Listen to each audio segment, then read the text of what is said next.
Today we are looking at Silver Surfer for the NES. Silver Surfer was released by Arcadia Systems in 1990.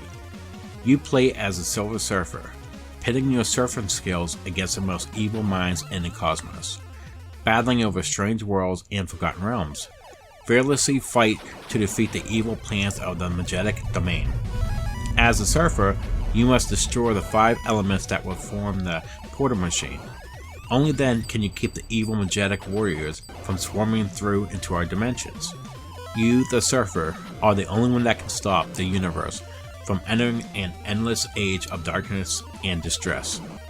Remember, if you're new to this channel, don't forget to hit the like and subscribe button as it helps out this channel grow. And don't forget to hit the notification button for all future videos. So, how is the Silver Surfer today? Here is our review of Silver Surfer for the NES.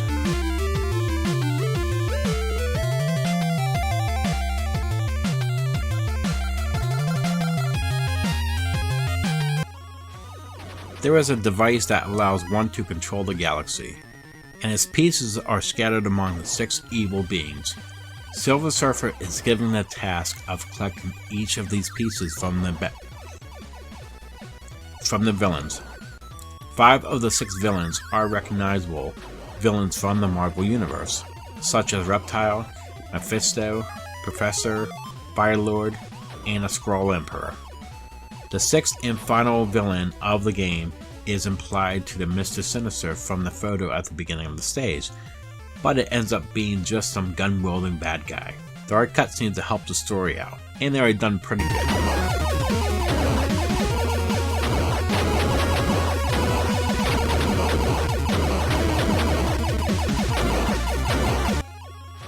This game is a shoot 'em up style game.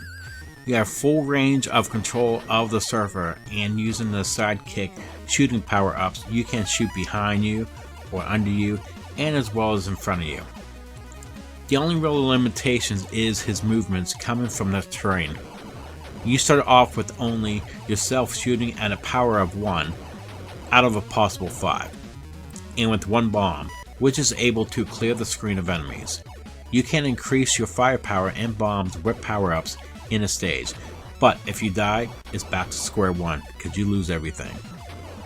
Many people have a problem with the surfer's starting equipment because his starting firepower is barely enough to defend yourself, much less attack hordes of enemies. And this is one of those games where 1 hit from anything and will kill you. And let me assure you that a weapon power of even 2 and a good knowledge of enemy patterns and obstacles will be sufficient enough to defeat a stage, so it's not impossible. Contrary of other shooter type games, this one is hard to complete in just 1 sitting. This game tries to make up for the 1-hit things by giving you 5 lives and like 6 continues, but even with that, it can still get really frustrating.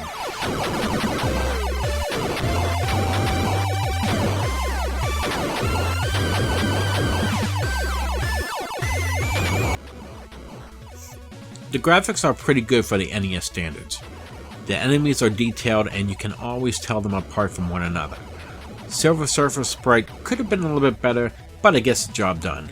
The levels are detailed as well, with plenty of visuals and decorations. Just don't run into them.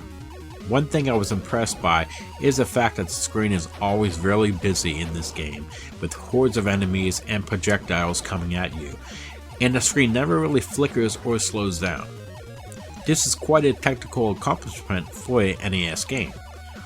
One common complaint about the graphics is that you cannot tell what is a background visual and what is a foreground. And the problem being is that things in the foreground will kill you if you touch them. Now there is a simple solution to this, just keep shooting, and if your bullets go through it, it's a background, and you can go through it.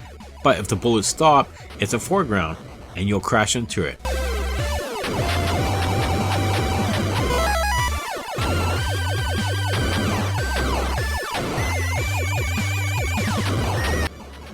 The music, while limited, is very catchy.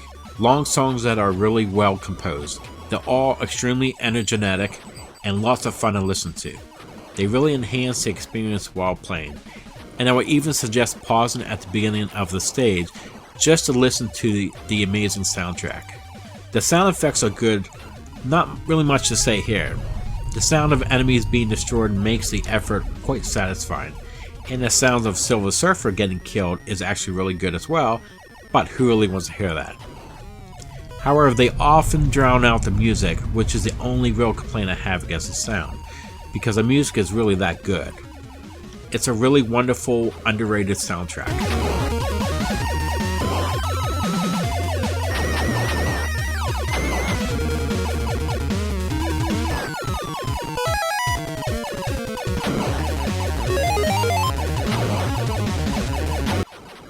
The Mega Man style stage selection helps the replay value because you can choose what stages you want to do first, which is really cool.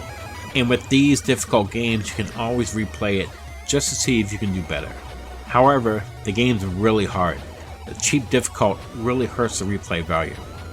And I must say, even though the game has tons of problems, it has a strange, addictive quality to it.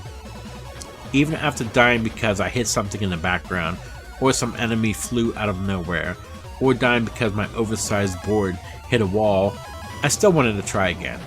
This game could have been so much more if the developers had put at least a little bit more effort into making it. The absence of a life bar was the biggest mistake of all. That could have reduced the frustration when I died every 2 seconds. Overall, even though this game is really difficult, I still had fun playing this. It was still a pretty decent playthrough. Silver Surfer for the NES is getting a 7 out of 10. What did you think about Silver Surfer for the NES? Please leave comments below to share your thoughts. That would do it for this episode. We do live streams throughout the week, mostly games from the Xbox or the Nintendo Switch, and we also do retro games throughout the week as well. And remember, if you like this video, give it a thumbs up for your support. Thank you for watching, and I will see you here in the next episode. Have a great day.